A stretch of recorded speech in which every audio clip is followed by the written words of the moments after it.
every now and then I pick up on a film simply kind of on the cover.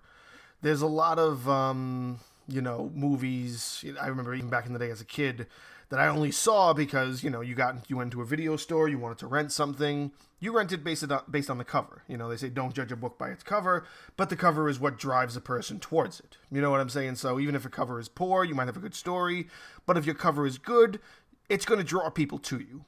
So the cover of this film is really what got me interested. It's kind of cartoonish in a way, but it's called The Dark. It's from 2018, so it's 3 years old.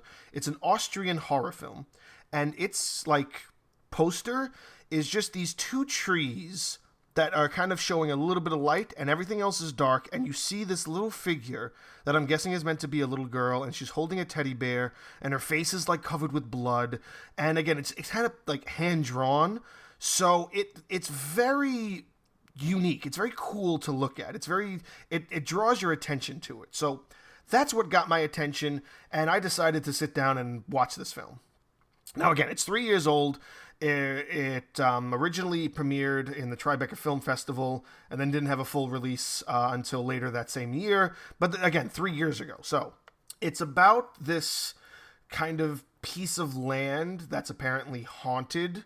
And the story starts off with this dude dude's driving down the road. And he stops at a gas station and he's trying to get some information. And then the guy talking to him is telling him a story about where he's going. He's like, I'm trying to go to Devil's Den or something. I forget what it's actually called. But he tells him the story that you don't want to go to them parts. Them woods is haunted. And then as he's talking, he hears this report on the news, on the television behind him. And he looks and they're we're looking for this man. And the man he's looking for is the guy he's talking to in the store. And then the guy pulls out a gun and shoots the dude, steals all the shit, gets back in the car, then drives off. So he goes to drive to the location, finds an abandoned house, is checking it out, and all of a sudden he starts hearing stuff in the walls. And then there's this really creepy moment where he sees there's a hole in the wall, and he goes to look through it, and he sees another eye looking back at him. And it's probably the creepiest moment of the whole film. And so he jumps back and he starts firing into the wall. And then he starts hearing something rustling in the walls. So he runs out of the house. And as he runs out of the house, he steps on this board that's got nails sticking out of it. And he falls to the ground. He turns around, takes the nail out, and he sees, standing in the doorway he ran out of, there's a shadowy figure. And it doesn't look like a big figure. It just looks really creepy. And it's holding an axe. And that's, I'm assuming, is the little girl at this point. So then he goes and he starts stumbling off, and then you see, him kind of trying to run with a bleeding foot that he just got a nail in, and then you see the figure walking through the woods after him with the axe in his hand, and then the guy stops at a tree, and he's looking around, and he's listening, and he doesn't see and he doesn't hear anything, and then he kind of hears something in the tree, and he looks up, and there's I guess at this point you're assuming it's a creature or a being with the axe, and then bam, axe to the head. Dude dies. Then the creature jumps down, and you see that it's this little girl who's kind of deformed, and then she starts eating the dude. So it's okay, so this is the thing that the guy was talking about. So maybe it's not that the woods are haunted, it's just that it has this kind of undead creature, and nobody goes near this house because the house is at the epicenter of this forest or whatever. So the girl eats the dude, brings him back, and there's not too much dialogue-wise. The film definitely tries to set up a presence where it's in this very dim universe, trying to use a lot of, foreground and a lot of scene presence to overshadow the lack of there being dialogue. And the girl doesn't talk a lot, especially as the film progresses. And then she goes back, sees the guy's car there, goes to investigate, discovers that there's this boy in the back seat who he kidnapped. And that's why the report that was about him on the news was because he had kidnapped this little kid, I guess, and was going across country with him. So this creature finds the boy, and you're kind of expecting it to be this scenario where, okay, this is just going to be another meal for the creature. But then you notice that the kid's blind. And he's not blind because, like, he was born that way. Like, there's this, like, sear on, like, his eyes, and, like his skin is welded together, and it looks like almost like...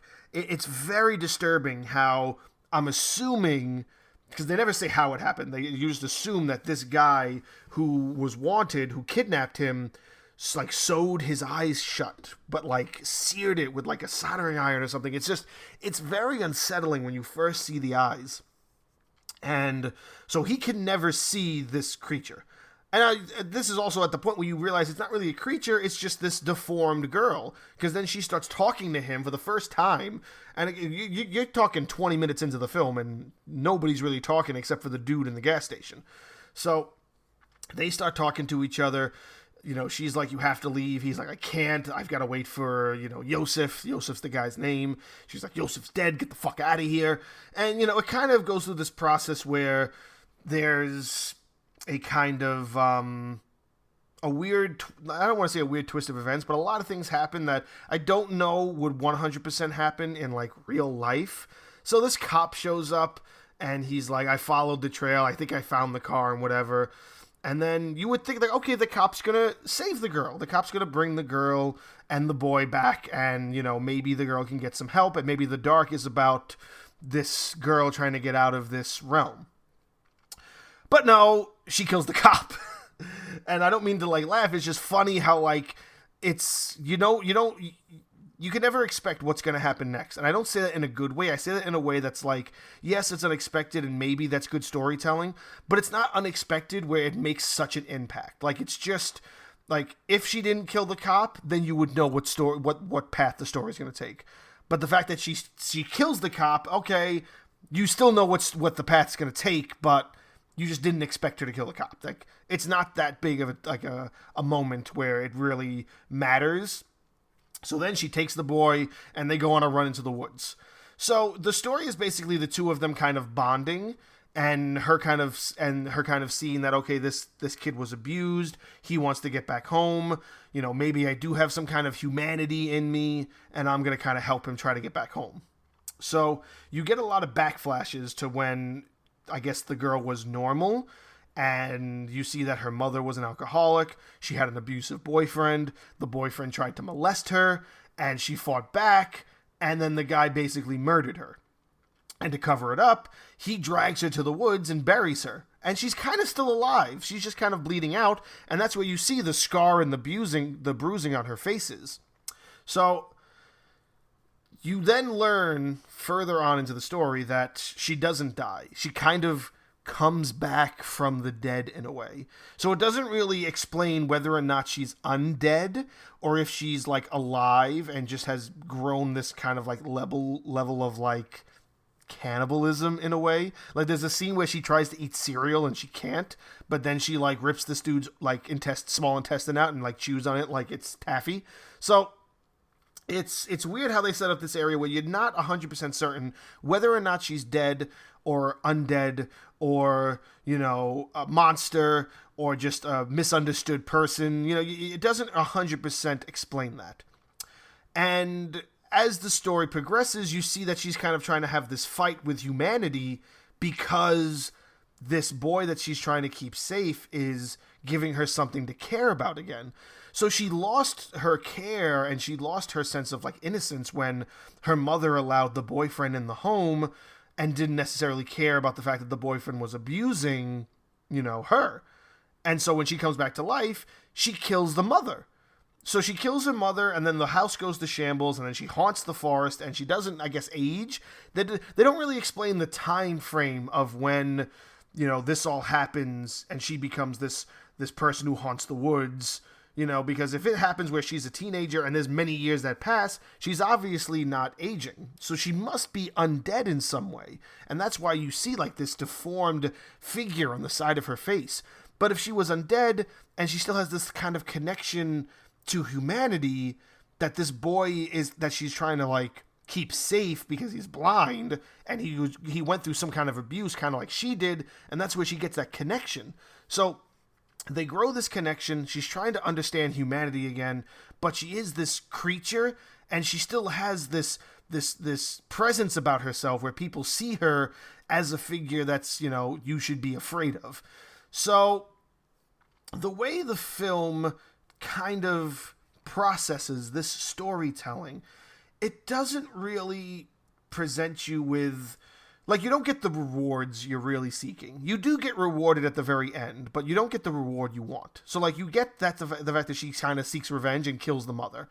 But I would have liked a scene where she kind of also kills the boyfriend. Like, that would have showed me some kind of a rewarding sensation I would have gotten from the film that, you don't really get throughout it. Maybe you do with the mother, but I would have liked the boyfriend to also get axed in the face as well. But you don't get that. You do get rewarded by the idea that you can see her kind of struggling when she tries to eat normal foods and not eat, another person that they kill along the way to keep each other safe. You know what I'm saying? So you also get the presence that, they're constantly in trouble because she's trying to protect the boy, and the boy is kind of traumatized by this kidnapping scenario and from having his eyes kind of welded shut.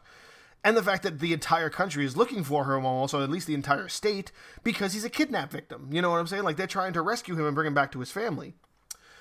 So it gets to the point where she finally is able to get him, I won't give too much away, but she finally is able to get him to somebody that'll bring him back to his family. And I won't say how that happens, so I don't spoil too much of the film in case you want to go back and watch it. But the film's been out for 3 years, so I don't mind spoiling a little bit of it. So the way it ends is she goes back to the house that is kind of her home.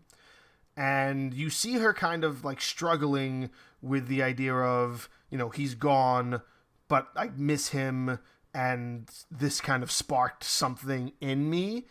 And then she kind of picks up, packs a backpack, and starts to leave. And so she ventures back into humanity, in a way. And the film ends with her walking down a highway, and a lady driving down the highway tries to stop her and says, "Listen, it's really cold. Why don't you get in the car? Tell me where you're going. I'll take you wherever you want." And the scene is showing you the back of her head.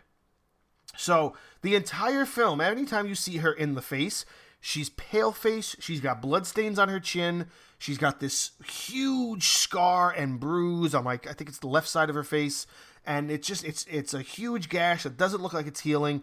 Her eye is basically purple, and her teeth are like really like fine down to be like the cannibal that she is. So then she gets into the car, and you would think, like, oh, the lady's gonna see this little girl, the little girl's face, and get freaked out, or maybe the little girl's gonna attack her because she's still like, an undead creature. And then you don't see the little girl's face until the very last second, where she turns her head slightly to look out the window, and she looks normal. So I'm guessing it's meant to be this like psychological thing where she's a demon, or she's a creature in her own mind, but as she connects more with humanity, and as she kind of try to get her humanity back, she starts to look normal again.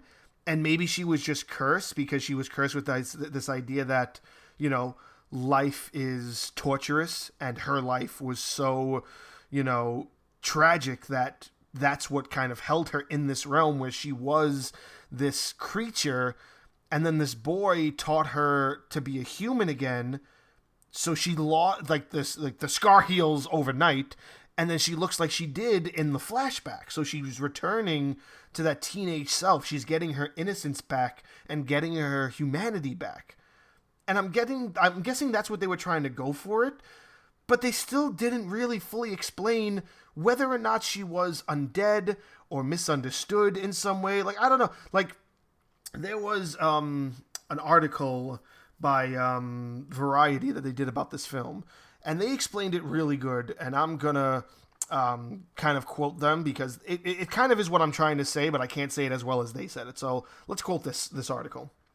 "The film tries to succeed as something both metaphorical and very literal-minded, but the movie ends up being neither nor one of the others. It's not psychologically deep, and it's not earnest enough to offer the usual reward you would get from that genre, or giving you enough to succeed as a pure drama. And that's probably the best way of saying this, because it really is true.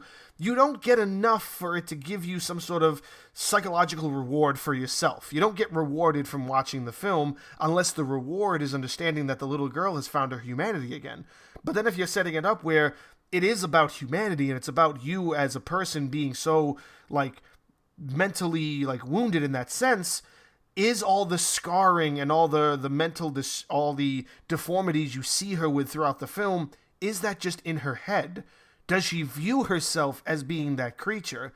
And is the concept of the dark the fact that it's the darkness of her own mentality and her own psychological well-being, and this little boy is bringing her out into the light again, which is why her face is very dark, it's very pale, it's very grim. And then as the little boy leaves, she finds her humanity again, and her face lightens up, and she becomes pure again and innocent.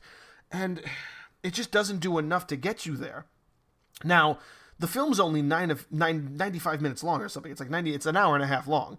So maybe if you added 30 more minutes, if you gave us a scene where she gets revenge on the boyfriend, you can have some reward concepts there. If you gave us a little bit more character buildup where we finally understood whether or not the little girl, not even a little girl, she's like a teenager, whether or not this teenage girl is deformed, undead, or just like lost from her connection to humanity, like a couple of minutes explaining something like that.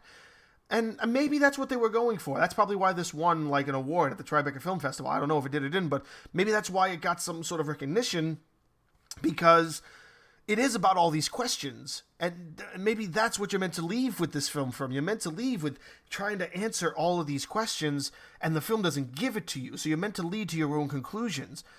And maybe that's good, but maybe that's bad. And that's why I say like this line from this Variety article is probably the best description of what I can tell, is that it's not deep enough to give you any sort of satisfaction, but it's also not all the way metaphorical, but it is still metaphorical and it is still deep. It's just not enough. Like, you got like 50% of the way there. And I think adding another like 20 or 30 minutes of some kind of content to add to either the psychological deepness of the film or just the metaphorical mindset you're trying to describe in the film would have given you a little bit more of an edge, and probably given this film a little bit more of a kind of recognition. And maybe that little bit of missing is why most people don't watch it. But I'm going to say, just based off the cover, it's worth sitting through. And maybe somebody else will take something else from this film that I didn't take from it. But as you know, a person who just kind of never saw it, never had any sort of commercial value to me, I never heard of this film. I just saw the cover and I said, this looks interesting, I'm going to watch it. Look up The Dark 2018, take a look at that cover poster, and if that is enough to interest you in wanting to know about this film, I really suggest giving it a watch and maybe giving your own kind of perspective on it. Maybe you see something that I don't see. Maybe you see something that the person who wrote the Variety article didn't see. And maybe you see something that 3 years later somebody else hasn't seen. I'm coming from a perspective from 3 years later and the film's been out for this long. So, if you're looking for something to kind of, watch that might give you this kind of feeling of like asking questions and trying to figure out the story, with there being very little dialogue and it very much being about the presence and the scenery and just the path that it takes storytelling wise, give it a shot. You might enjoy it. I certainly enjoyed it. I enjoyed it enough to do an entry on it. You know what I'm saying? So you might enjoy it too. You won't know until you look it up.